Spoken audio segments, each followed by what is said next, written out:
Hey, what's up, guys? How are we all doing? And welcome to the channel. The reason I'm saying that is because I feel like this video may reach some viewers that it doesn't usually, or maybe a different audience. And as for the people that have been long-time subscribers of the channel, this is probably content that you definitely wasn't expecting to see. It's just something that I wanted to go and do and talk about.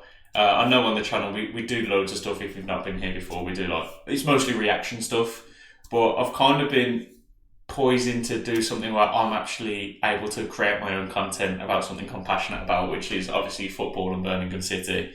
It's something I've wanted to do for a long time, but I couldn't really pinpoint the outlet of how I wanted to do it. But I figured I'd just I'd just jump in, and I want to talk about Birmingham City, the good, the bad, and the situation we find ourselves in.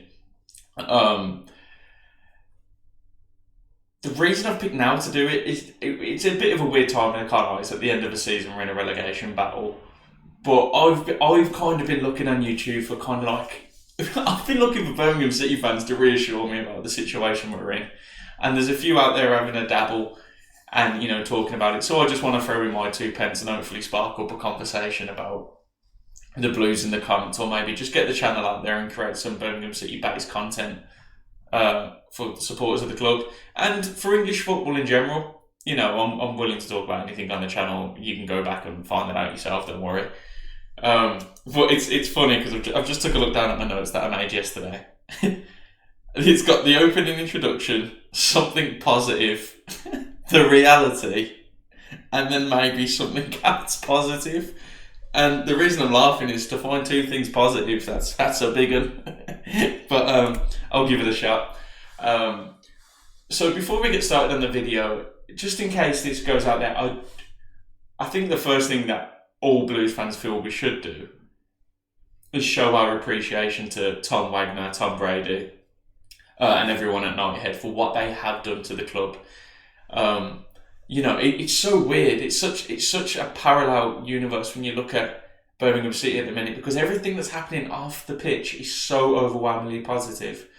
Whether it be the purchase of the wheel site, plans for the future, talks of a stadium, 60,000 seats, which for me is just mental. I'm not saying I'm a hater. I'm not a believer, but as a Blues fan, you do go around with a level of skepticism. But for some reason, when Tom Wagner speaks, I believe him. Do you know, I feel like a lot of Blues fans feel the same. And at first I thought it was the American accent. There is a sense of legitimacy that comes with that accent in terms of when you're talking to an American businessman, you think these geezers, they know what they're on about. Do you know what I mean? But he just went the way he carries himself and how he just doesn't seem like this bullshit. Do you know what I mean? And as Blues fans, I feel like we're so sick and tired of bullshit. So the reason I say it's a parallel is because you're so overwhelmingly positive and there's all this cool stuff going on. But then come 10-3 on a Saturday, I'm a nervous wreck. Do you know what I mean? I don't go to the away games, I'll be honest. I go to a lot of the home games and not at the away games just because of my work schedule. But I do plan on going to more when we're playing Notts County next season and Wrexham, so we'll be at them ones. I joke, of course, hopefully. But come 10-3 on a Saturday, I'm a nervous wreck. And I know they keep saying it's a long-term plan, don't worry about the matches. But as a Blues fan and as a football fan, I do worry about the matches. I am nervous going into games. I am pissed off after a game. Do you know what I mean? None more so than the Cardiff game a few weeks ago. When that game happened, I thought that was us. That was the bullet for me. When I saw the team walking around, I've got Ollie Burke. No, not Ollie Burke. I've got players doing this, just trying to jeer on the crowd. I don't think they quite realise, and Blues fans, I think you'll relate to this. We've been doing this for decades. We've been watching this shit for decades. I don't want to, and I'm not having a pop at the Blues. I don't want to seem like it's a negative a video. It's not a negative video. It's just we're not going to beat around the bush. We're going to say it how it is. We've been watching this shit for 10, 15 years. Do you know what I mean? We've had everyone and his nan come through this club. We've got players we've been excited about. Bloody... Remember when Adam Rooney come, he was meant to be brilliant. Halilovic come, he was meant to be brilliant. We've had the likes of bloody George Friend, Jeremy Bella. We've seen it all. Do you know what I mean? We've seen the apparent wonder kids that have flopped. We've seen the veterans that have come in that just haven't had an impact. So when you're losing at home to Cardiff and I've got players doing this, telling me to cheer and cheer up, I'm thinking, fuck you. Do you know what I mean? I'm doing my bit. You do your bit. But and then you come out the stadium, you're depressed, and you want to cry, and then there's an hour and a half open house video on YouTube telling you about how great things are, and it's like, I feel like, man, it's going to explode. Like, you don't know what to feel. Do you know what I mean? So after the Cardiff game, we've resigned ourselves to our fate. Going into the Coventry game, I'll tell you right now, when I looked at all them fixtures, the games I was most confident for was the Cardiff game, and you're going to laugh at this, and the Norwich game. I thought if we can do Cardiff, and the Rotherham game, obviously. The Cardiff game, I thought we're going to win there. Cardiff are a decent team. They ain't shit, but us at home, I'd fancy it, especially in the position we're in, knowing we need the points. We'll have a bit of fight, a bit of heart. We're going to draw at the very minimum. I thought Coventry would slaughter us. I thought Coventry would absolutely put us to the sword, especially with the form they was in back then. I know they've dipped off recently. What happens to them in the Man United game the other day was a travesty, by the way, that offside. We'll talk about that another time. I thought Coventry would put us to the sword. This Huddersfield game coming up, I don't know. I'm so nervous for that. I'd rather not talk about that. I was hoping I'd be working for it so I didn't have to watch it. And then the Norwich game I felt quite confident for, just because I feel like they'll be on the beach at that point, hopefully. They will have made playoffs. They'll be in the position they want to be in. And us at home, we can perform at home. It's weird. I don't know what it is. We can really come out and, slap some teams about on our day, once every lunar eclipse. But, and then, obviously, things went as they went. We slapped Coventry, weird, lost to Cardiff, struggled against Rotherham. And, Blues fans, we say it all the time, we never do things the easy way. Whatever set of fixtures whatever predictions you've made, just swap them. Just swap them all. We always give it a go against the big boys and shit ourselves against the little ones, you know what I mean? It's weird. But I just want to talk about some of the players as well on the pitch. And this isn't going to be me going through 20 players, slating every single one. It's not going to be that at all. If anything, quite the opposite. No, not exactly the opposite. So I was thinking, we've got 10 players leaving in the summer, 10 players out of contract, 5 on loan, going back. And what you're left with isn't exactly wonder kids. So we just want to go through the team and talk about, and get your opinions, more importantly, on what you guys feel. Any plans? Is there any people you're looking to sign? And realistically, I keep hearing about a guy from Notts County, a striker, that's apparently banging goals for fun, and we just haven't picked him up yet, or I don't know. He's available if we go down to League One, I guess. I was just reading a thing about him, that's why it comes to my head. So I'll start at the back with John Ruddy. John Ruddy, for me, I don't know how people feel about him in general. There's very mixed opinions. I know his distribution's ass. It is ass. There's no... Come on. He's alright, he's alright in goal, but the thing... His defining quality for me seems to be his leadership. I don't know if you have noticed it. His leadership and his ability to communicate to players. I think it helps that he's a big dude, you know what I mean? He's an imposing figure. I suppose in some sense he's a scary guy, and that's the kind of guy that you would listen to, do you know what I mean? Kind of the alpha male in the team. So whether you keep him around in a coaching capacity, maybe like a keeper coach sort of thing, I wouldn't be against that. Don't get me wrong, I do feel like we need a keeper. Quite desperately. I'd take Rotherham's keeper in a heartbeat, but I've heard he's a Villa fan, and I think he might be going off to some of the Prem clubs I've heard. Victor Johansson. I felt like he was very good the other day, but I heard the commentator say he was a Villa fan, so I'm not sure how true that is. I feel like everyone's a Villa fan that we seem to like. I don't know why. Etheridge, nah, not for me. I actually don't dislike the guy, but it's not for me. Centre backs. A point of controversy recently. I was kind of umming and ahhing whether I should mention this, or I feel like you guys would know, but I don't like to talk about players' personal lives, but I feel like if it does affect things that are going on in the team, then we're within our right to talk about them. Having said that, it's the Deion Sanderson's being caught drink driving, and I've heard it's not for the first time. Say what you want, that's his business. It's a terrible mistake to make.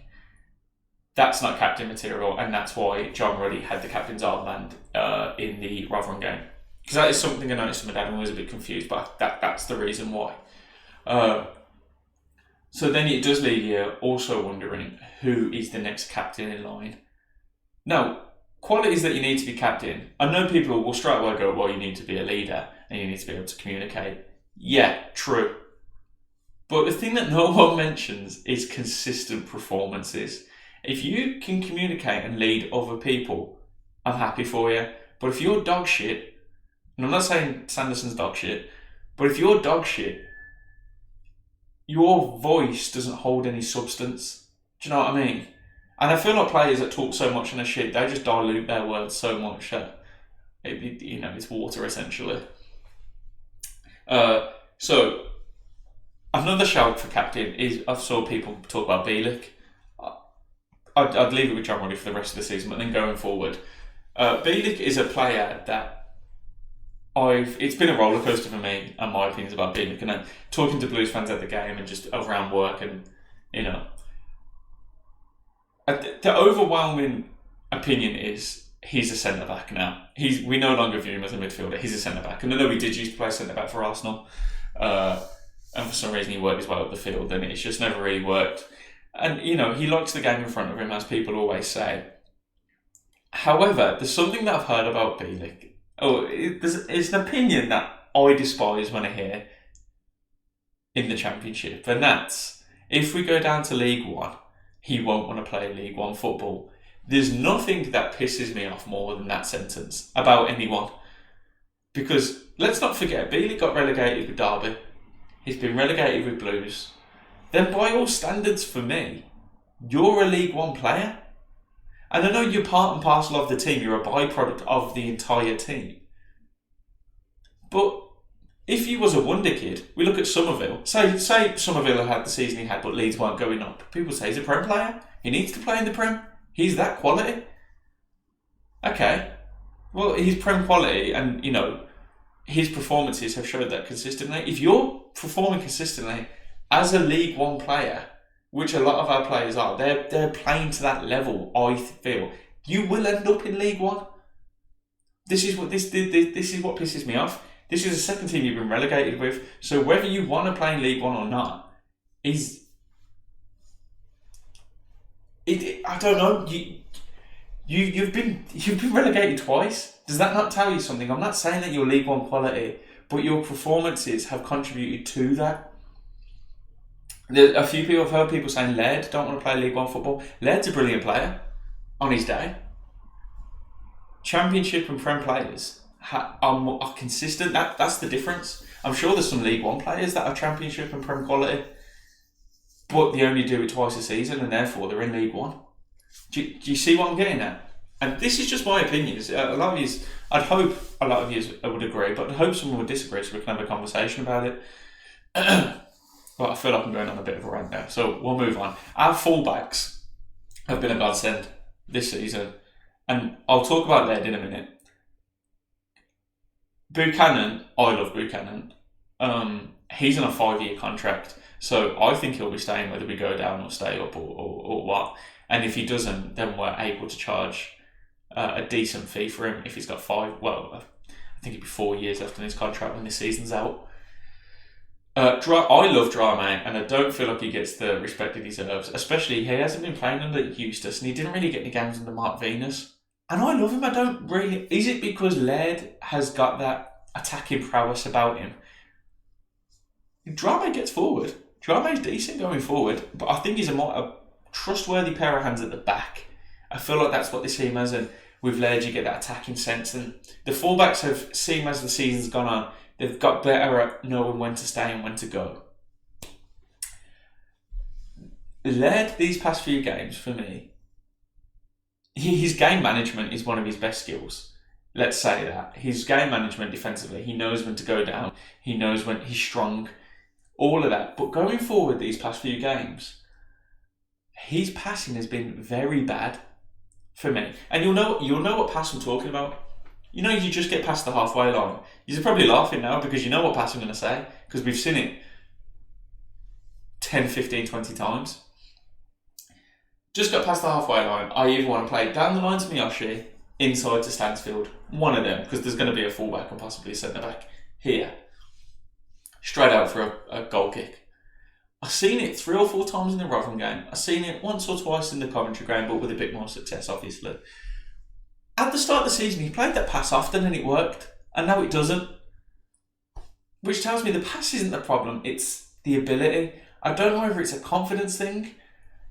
Is it he just wants to get rid of the ball quicker? Is he less confident on the ball? I'm not sure what it is, but he's allowed to make a mistake. Laird's got the pace and strength about him where he can come back and recover from a mistake. If he loses the ball, that's fine.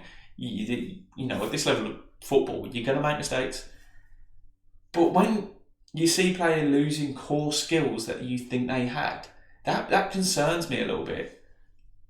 I'd love to keep him.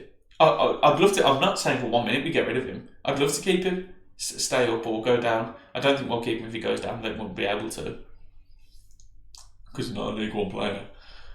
But yeah, help me out with that one. Tell me what you guys feel about Laird. I do like him. I do think he gets in the starting 11, but I don't know. There's something going on that I can't put my finger on, and it's weird because I feel like Laird's got that boisterous personality. You know, people say he's loud, he's confident in the dressing room. You know, and you can see it in the clips that Blues put out across social media. So it's weird. I just can't put my finger on it. I struggle into the midfield. Sunjic, I love him. I've loved him for a long time. I'm glad to see that he's stepping up to that next level that people didn't think he could reach. This is going to be such a contradiction now because I've just slated Laird for not being able to play a pass or two, because Sunjic's on-ball ability leaves a lot to be desired. He's not Pirlo. I know we like to call him the Croatian Pirlo. I've never heard anyone call him the Croatian Pirlo, but whatever. More of a Modric, I suppose that would make more sense, him being Croatian. But I don't expect that from Sunjic in a weird way. I just want him to win the ball and get it up the field and get it gone. Yeah, I know we scored against Coventry. That's a bonus, and I was so happy for him. Your man cried. That's passion. That's pride. Do you know what I mean? That's someone who gives a shit, and I think that's why I like him. And I've always known he's not been the best ball player, but I can see that he gives a bollocks. And there's players playing next to him doing step-overs galore. Dembele, step-overs galore, flipping rainbow flicks in the whole game, but won't track back. Do you know? So you do. What is it? Mowbray says, "Soldiers and artists." It was so poetic when he said it. It's brilliant. You have to pick between your soldiers and your artists, and Sunjic is a soldier that I would like to keep. However, I've heard he's on quite a lot of money, 18 grand a week. I'm not sure of everyone's wages, but I'm told that that's high up there in terms of him being one of the earners. Touchy one. Another thing I wanted to talk about was Jordan James. What's happened to him? Is he in the departure lounge already? I think that may be the case. Has he been having talks with other clubs? Because Rowett doesn't favour him. Marvinus liked him, but on the left, which is where he doesn't play. You know, if you talk to the kid, he's a CDM. He'll say, I'm a number 6. I'll play the game in front of me. He had a lot of success under Rooney, turned into more of an 8 role, become a poacher, really good. In fact, he was one of the few players under Rooney, him and Ramel Donovan, that seemed to do really well. I think Rooney kind of always had that idea that he wanted young kids to play really attacking football. Didn't work out in the long term, obviously, with the rest of the team. I remember our defence was abysmal under Rooney. So yeah, I'm not sure what's going on with the whole Jordan James thing. Pike Sung Ho, here's another one. he won't want to play League One football. When Pike come under Mowbray, and I feel like this is the key that I'm kind of trying to talk about with Laird and Mowbray, that we haven't got the best out of Pikes and Ho without Mowbray. I see him doing a lot of... My dad always likes Bacuna. I like Bacuna. But my dad always said he plays with his head down. Like, he walks around like, it's always this, it's everyone else's fault. Woe me. I do see that in Pike, especially in the Rotherham game. How many times I saw him just doing this, like just moaning. I saw a lot of it, and I kind of got what my dad means when he talks about Bacuna. Having said that, he's a great player. He can be a great player. He does have that tiki-taka sense when the time's right, but other times he plays some suicide balls, something that's no thought in it. And he's been at fault for some of the goals we've conceded. So it's mixed feelings for me about Pike. As much as I would want him to succeed, he's fighting his way back into the South Korean national team, so he's going to be one of playing his best performances. And also, just a quick side note on Pike. I keep saying Pike, his name's Pake. I was told, we all know about the goal he scored against Brazil. I haven't seen him have a shot outside the box yet. I wouldn't be against him just having a few shots. Do you know what I mean? The worst that can happen, it flies over. It's not like we're scoring anyway. But what does happen is it either goes in, the keeper saves it, and then it's in the box for a scuffle. That's one thing the Blues haven't done this season. And I used to like them for it, I'll be honest. You remember them goals where it's just scrappy goals in the box? Everyone's in there. Just get all your shitters in there, have a kick, have a fight in there. Maybe it rolls into the net. We used to be good at that. That was our game plan for the best part of a decade. We essentially won the Carling Cup doing that. And it's not something we've done this season. We've kind of tried to step out and become a team, which you do need to do if you want to fight for the Prem. However, we've been caught 50-50 in between styles amongst 6 different managers and not really committed to either one. And as a result, we've got players with a smaller frame who are a bit more flary, playing hoof-it long football, which is just never going to work. Moving on. Our wingers is something I was quite confident for at the start of the season. I remember at the start we had a fair few injuries, and Keshi Anderson was our main man up top, and he was really good. I didn't ever really see the fall off that people spoke about. I know he's not great off the bench, that's what I have noticed, but people talked about a big fallout where he wasn't himself and he was poor, and in some games I never really saw it. I always thought he was alright. We weren't setting the world alight in some of them. In other games he was really, really good. I remember Millwall at home. I think we lost, but he played really well. That was one of them. Dembele, again, Dembele is one of them ones. I loved him. When everything underused us, when it was green pastures, and it was step overs, and for days people were really scared of coming up against him. And now he doesn't track back. He's it's one of them. He's picking up a wage. That's what it looks like to me. He's picking up a wage, and it'd be alright. Probably going to move somewhere else after, whatever. Couldn't give a bollocks. Miyoshi, we all love Miyoshi. I like Miyoshi. He is a championship player. I don't think he's a Prem player. He's better than a League One player. So he's in that bracket, and he's not as big as you'd want him to be physically. But it's alright, because he makes up for it in work ethic. He gets goals, he gets assists. Tony Mowbray mentioned how good he is defensively. That's something that I didn't notice until he said it. When he said how good he was defensively, I did start to notice how much he tracks back, he gets back. And what you get from him in that aspect, and that's something that I didn't really appreciate. And now we get to the man I want to talk about. I know I've missed off a few players. One I will quickly talk about actually is Bacuna. I think you could get a fair bit of money for Bacuna, truth be told. If you went down to League One, you'd get less, obviously. That's the way it works. I think in this day and age, you could get 5 million for Bacuna. I really do believe that. Just because he's that type of player, and he he looks like a footballer. Do you know what I mean? I feel like that's enough sometimes. Excuse me. So yeah, I'd keep him, And I know a lot of people wouldn't, but I'll be happy to hear what you had to say about that. Ollie Burke, it's thanks but no thanks for me, mate.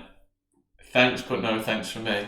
I'm not going to make this channel about slating our players and all the videos that I do. I'm not going to make it about that. But Jesus Christ, man, I just don't know, man. I can't help but feel like he won a raffle to become a professional footballer.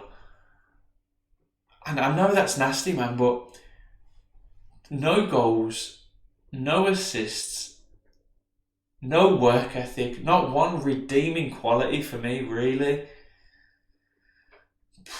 It's poor, man. It's really poor from him. And to have been to as many clubs as he's been, it's beyond me. I just don't get it. He went for 15 million back in the day. From God knows who to God knows who. 15 million he went for. I just don't know why. That's what Stansfield's going to go for now. 15 million.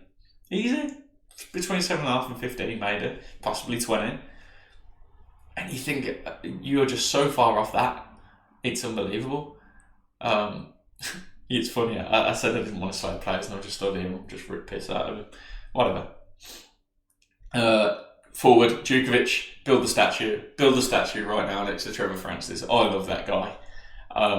Is he at the end of his playing days? He's probably got a season in him, hasn't he? Another season. He'll come on and get you a goal. He just will. Everyone keeps saying he won't, but whenever he does, he does. Do you know what I mean? I would like to see Djukovic at the club in a coaching capacity. Player coach, maybe. Definitely a coach. He gets it. He gets the club. There's no false identity. Djukovic, you probably noticed in his head, he's a shit leader. And I ain't the best. But fuck me, I can do my job and get a goal. I've just swore, Jesus Christ. Whatever. Yeah, I think there's no smoke and mirrors. I'm a 6 foot something striker. I'm a big dude. Get it into the box, I'll put it in for you. That's what he does. It's simple, it's easy, it's English. He does it. And let's not try and change everything within a season like we have again. Let's make it a gradual transition and have someone like Djukovic in the club where if we need to do this type of football, he knows he can coach players, he can talk to players, he's got experience. I like him. I'd want to keep him. I don't know how you guys would feel. What are you going to do? Sell him? You ain't going to get nothing for Djukovic. You ain't going to get 100k. Maybe you would. You ain't getting more than $1 million. Do you know what I mean? So you do have to start to think, what's the point? You don't want to release him from contract. You know what I mean? You get nothing then. I'll give him a 1-2 year extension as... I'd hire him as a coach. I'd do something. Scott Hogan. It's a controversial one. It's thanks but no thanks. Let's start off positive. I'll only spend a couple of minutes on this. He's a purple patch player. Do you know what I mean? That's had 2 patches at the Blues for me. When he first come and a few months after, he scored a hat-trick against the Albion, and we'll always love him for that. But yeah, a lot of people say his energy and his tracking down, his pressing are his redeeming qualities for not scoring. For me, if you're a striker, first and foremost, you need to score. You know, there's other positions on the field for tracking down, do you know what I mean? And also, when I see him making runs, I'm trying not to... It's almost impressive how often he's on the wrong side of the defender when he's making the runs. If we've got Dembele, Bakuna on the left here, there will be a defender here and Scott Hogan will be making his run here. That's a tough pass for anyone. Do you know what I mean? That's tough. If he was here, it's an easier pass. And I know you end up hitting it on your left, but he's just always on the wrong... He's always not quite where he should be. Do you know what I mean? And I just can't see any redeeming qualities at this moment in time. Maybe he goes on and hopefully proves me wrong in the rest of his career. I don't know, but it's thanks for no thanks. I'd let him go. I'd sell him. Well, I'd let him go. You can't sell him. Jay Stansfield. That is a man that Blues fans are going to love and talk about for the rest of our time. I really do feel like that. He will be... Do you remember Chris Wood? He'll be a Chris Wood. He'll be not quite Shay Adams because, you know, He's Stansfield's on loan. But I said this the other day, and I'll say it again. If he just scored goals, I'd really, really like him. And I feel like we all feel like that. If he just scored goals, we'd really, really like him. Great striker. Thanks. The reason I love him is because of what he does off the ball, the tracking down, the pressing. When he's had no service all game, so he's gone games. He's gone 180 minutes with no service. More with no goals. And he's tracking down. He's running his bollocks off for the best part of 80, 90 minutes with no reward. The Preston game, he got rewarded for it. And let's just pretend he didn't do that goal and we didn't score that goal and we draw that game 0-0. Take 2. I know you can't look at the table in terms of what happens in an individual game, but let's take the goal that Stansfield off, scored by himself in the Preston game. Take 2 points off where we are now. We're in 23rd rather than 22nd. And I know that's not massive, but it is massive at this time of the season. Do you know what I mean? So, I'll forever be grateful for Stansfield. I don't think we'll be able to keep him, even if we stayed up in the Championship. I think Fulham will either not want to sell him or sell him for between 7.5 and 15. If I'm Blues, if we did have that much money to spend, I'd get him, but probably not at the cost of... I think we have to prioritise the squad as a whole rather than the individual.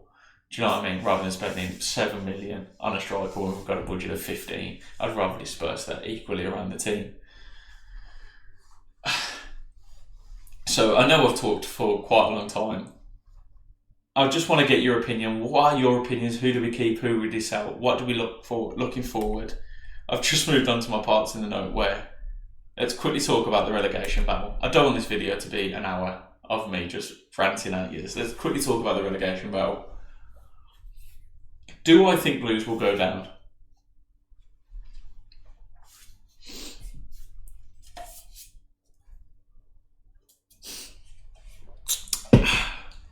No.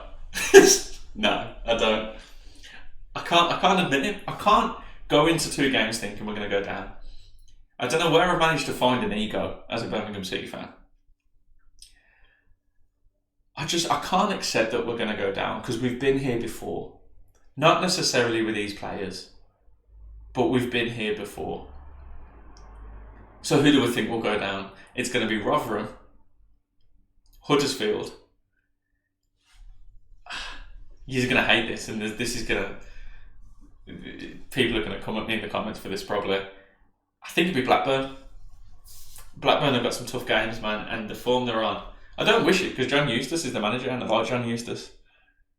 I did think it'd be QPR, but they've had some blinder of results because they had the hardest run by quite a fair bit, and they've done all right. And the 50 points should be enough. 49 potentially, but 50 to be safe. So that means the Blues would need a win and a draw. I think we're more likely to draw the Huddersfield game and win the Norwich game. I think that's the way that will go. I think we'll draw Huddersfield. There'll be another week of depression. We'll win the Norwich game and just stay up, depending on results. It is. Again, no, I don't know. This is just me guessing. I feel like Sheffield will stay up. They've got fight in them. I don't know. They just fight. They're not the best team in terms of quality, by far from it. But again, I mentioned Barry Bannon earlier. They've got Ugbo up front. Ugbo bullied us when he comes to St Andrews. Scored 2 goals on the counter-attack. Clinical. Who's that guy from Millwall? They brought on a striker. I can't remember his name. The black lad, probably about 5'8". Do you remember him? He's like that. He's like 5. He ran around, bullied everyone. Every time they knocked the ball up to him, bullied our strikers. Them players win games. I can't remember his name, man, but he was bloody brilliant. The Millwall striker, small black guy. Can't remember his name. Yeah. And I watched Huddersfield the other day. Huddersfield, they did play terrible in the game against Swansea. Don't let the scoreline fool you. I think it was level to the 70th minute.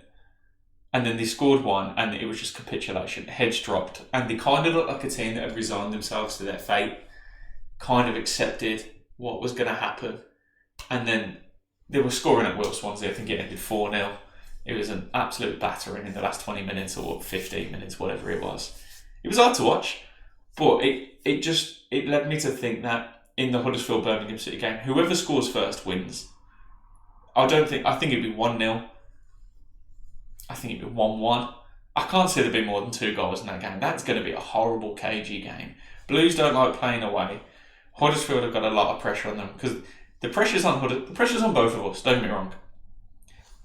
Slightly more so on them because they're at home. Do you know what I mean? They're going to have their fans on their back. If they concede, their fans are going to kick off. Huddersfield fans have got they've got a good following, man. Really good fans.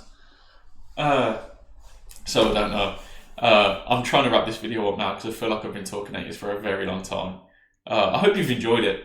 I've enjoyed doing it, man. This is a nice outlet for me to rant and talk about football and not that I don't like doing the other stuff on the channel, but again, that's me learning, and this is something I'm passionate about. I want to create content, not just react to it. Do you know what I mean? So this is kind of what I'm actually enjoying doing this.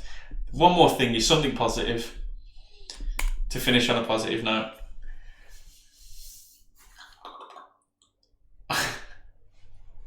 I think Wrexham away is going to be lovely. That's my positivity. Wrexham away is going to be lovely next season. We might get to see Tom Brady and Ryan Reynolds have a fight. That out with a bolty pie. That's my positivity for you. No, my positivities for you is Tom Wagner's here to stay. He's here to stay. League One, Championship or what. He's here to stay. The plans are happening regardless. It's all in place. It's not bullshit. It's coming to fruition. You've just got to see the long picture, I suppose. Regardless of what happens over these next 2 weeks, you can't pin your heart on it. I think you're asking for trouble if you do. Support the team. See what happens. That's my positivity for you. Hey, guys, thanks for coming, man. Thanks for joining the channel. Like and subscribe, all that good stuff. It means a lot. It'd be nice to have some Blues fans on the page. You know, a lot of my subscribers are American, and I love you guys. But to have some English football fans in the comments and subscribers, it'd be brilliant. And I'd love to make more content like this, not just on the Blues, but on football in general. Yeah. So thanks for joining. Like and subscribe, all that good stuff. Take it easy, guys.